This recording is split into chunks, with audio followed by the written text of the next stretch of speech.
Olá, meus amigos, minhas amigas, eu sou o professor Vinícius e este é o Alternativa Progressista. O tema da nossa conversa de hoje é corrupção. Ah, vai falar do Lula? Vai falar do PT? Não! Vou falar de corrupção no governo Bolsonaro. Meus amigos, o governo Bolsonaro está envolvido em um monte de casos de corrupção. E é sobre isso que esse vídeo vai tratar. Mas primeiro, se você não é inscrito, inscreva-se no canal. Se você gostar do vídeo, dá o like. Se não gostar, dá o dislike. Põe aí um comentário para dizer o que achou do vídeo, para impulsionar aí o nosso vídeo para que ele chegue ao maior número de pessoas possível. Bom, vamos lá, gente. O governo Bolsonaro, assim como todos os outros governos anteriores a ele, também está tomado por uma série de denúncias de corrupção. A diferença deste governo é que, alinhado à ideologia da qual está por trás diversos grupos de mídia, essa mídia ela acaba não dando muita ênfase a essas denúncias de corrupção. No entanto, surpreendentemente, a versão online do Estado de São Paulo, ele traz 7 denúncias de corrupção que rondaram o governo Bolsonaro. E vamos relembrar aí, tá? Porque assim, esse sujeito, ele vive bradando que no governo dele não tem corrupção. Ele boicota, ele mina toda e qualquer tentativa de investigação sobre casos de corrupção. Vale lembrar que ele já trocou diversas vezes o diretor da Polícia Federal, e ele troca os diretores da Polícia Federal sempre que alguma investigação sobre corrupção está chegando próximo de sua família. Vamos lembrar também que ele minou a Lava Jato, sob o argumento de que no governo dele não tem corrupção, então não precisa mais de Lava Jato. Na verdade, assim, Lava Jato tem diversos problemas, né? Mas ele também, em certo momento, antes de se contaminar com algumas... Quando os procuradores da Lava Jato eles começaram a politizar a Lava Jato, ela acabou chegando onde nós conhecemos, né? Acabou dando em nada. Mas assim, aquele que bradava ser a favor da Lava Jato, estou falando do nosso presidente da República, estranhamente foi o que também minou as investigações a partir do momento que assumiu a presidência. É um pouco estranho, né? Então vamos lá, vamos conhecer, vamos lembrar pelo menos quais são, né, esses casos de corrupção que rondaram o governo Bolsonaro, até porque assim, casos de corrupção é só uma pontinha que vai mostrar, que nos mostra a incompetência generalizada desse governo. Vamos trazer aqui, antes de falarmos da corrupção no governo, vamos lembrar aqui de alguns pontos de incompetência, né? O Brasil ele teve crescimento negativo nesses 4 anos. Pode até justificar que seja por causa da pandemia. A pandemia, de fato, ela pode ter atrapalhado um pouco, mas o governo ele ficou inerte na pandemia. Ele minava as tentativas de distanciamento social, de vacinação. Então, assim, para além de tentar contornar todo o problema econômico gerado na pandemia, o governo ele ainda auxiliava na destruição total e completa da economia popular, principalmente a voltada aos mais pobres. Agora vamos voltar a falar de corrupção, né? Antes disso, ainda vamos lembrar que são quase 600, são mais de 650 mil mortos pela pandemia, né? Dos países que são continentais, o Brasil ele é o que tem a maior taxa de mortos por milhão de habitantes. A taxa de mortalidade dos Estados Unidos ela é muito maior que a brasileira, mas a população também é muito maior. Bom, vamos lá. Voltar.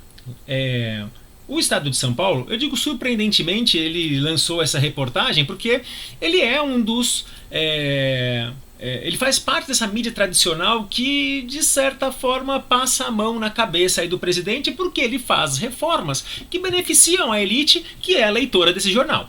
Mas vamos lá conhecer.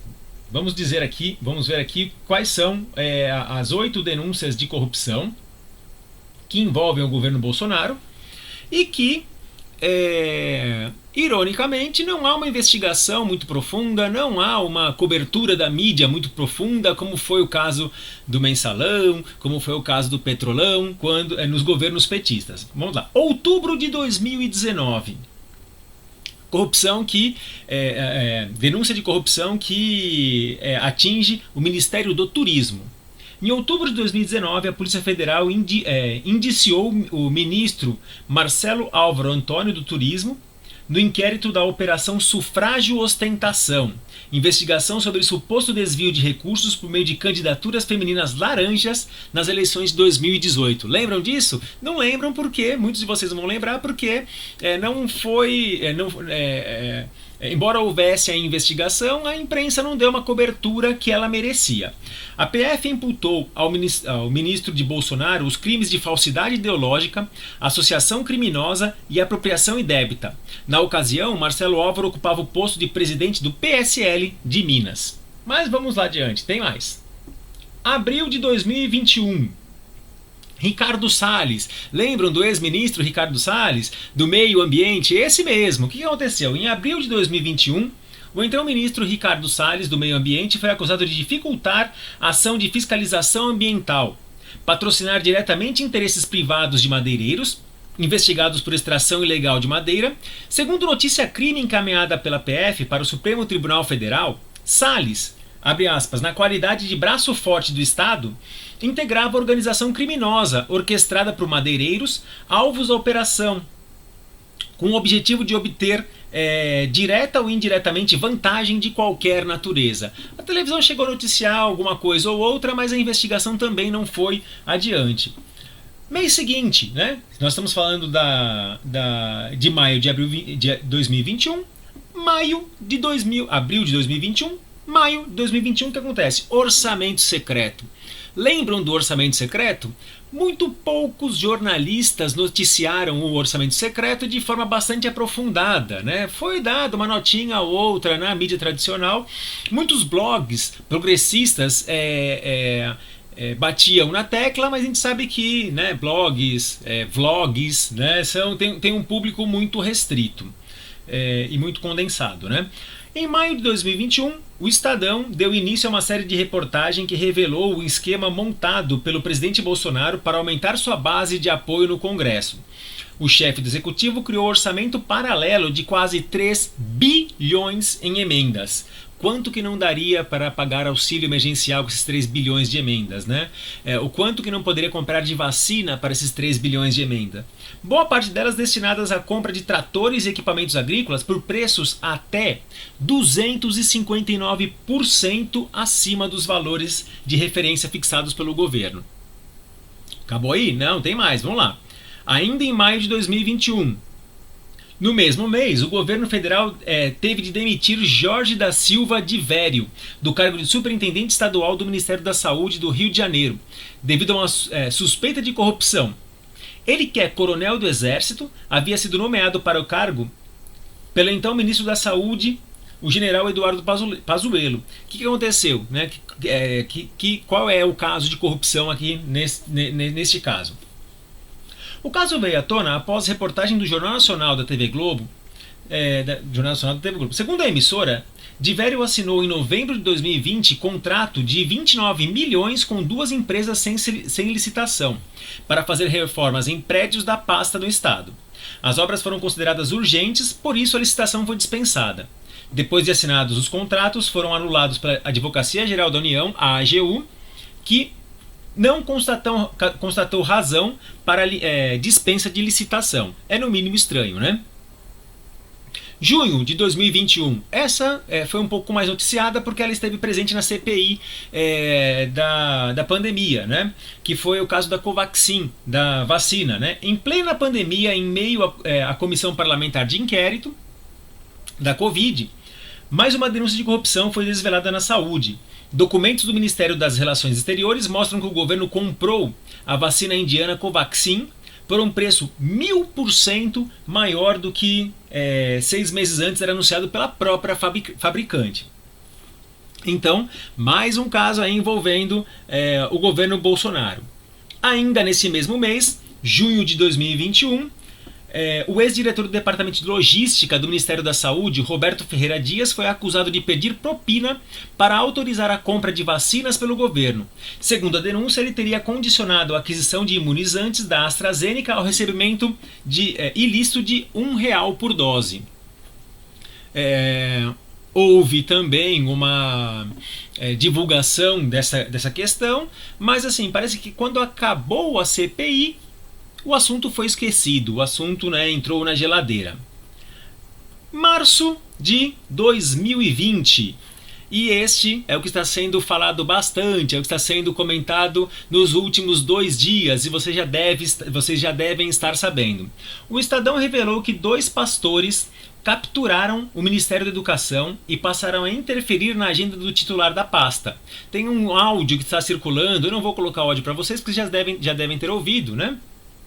Que o Milton Ribeiro, que é o ministro da Educação, ele diz que ele só vai liberar dinheiro para quem estiver alinhado a um dos pastores. Vamos ver, Milton Ribeiro, para privilegiar determinados municípios no empenho do recurso do órgão, né? Gilmar dos Santos e Ayrton Moura levam demandas de prefeitos a Ribeiro e conseguem a liberação dos recursos em tempo recorde. Esses recursos eles acabam sendo liberados em até 15 dias, coisa que às vezes alguns municípios levam anos para conseguir. Os municípios mais beneficiados são aqueles governados pelos partidos do Centrão. O PL, o Republicanos, o Progressista, que desgraçadamente utiliza um termo que nada tem a ver com a sua prática, né? Todo mundo sabe, né? Todo mundo entende que progressista está ligado ao progressismo, e esse partido progressista ele usa ele se apropria, ele sequestra um termo, mas neste caso trata-se de um partido extremamente conservador, até reacionário. Em conversas reveladas pelo Estadão, os próprios pastores admitem priorizar as demandas de prefeitos ligados à Igreja Assembleia de Deus, da qual eles fazem parte. Então, gente, quando vocês escutarem algum bolsominion falar: não, eu voto no Bolsonaro porque ele não é corrupto, no governo Bolsonaro não tem corrupção. Mentira, falácia. Este governo ele é tão ou mais corrupto que os outros governos que passaram pela história do Brasil. Procurem se informar, procurem saber, porque é assim, para além da incompetência técnica, para além da incompetência administrativa, ainda tem essas corrupções que infelizmente são pouco divulgadas pela mídia tradicional, mas nós estamos aqui para fazer essas denúncias e para vocês, né, leitores, espectadores, poderem se informar e transmitir, né, divulgar essas notícias, porque esse governo ele não pode vencer esta narrativa. Ele não pode deixar inculcar esta ideia, deixar inculcar essa falácia, essa fake news de que é um governo desprovido de corrupção. Eu sou o professor Vinícius, muito obrigado por assistir esse vídeo até o final. Semana que vem estamos de volta. Tchau!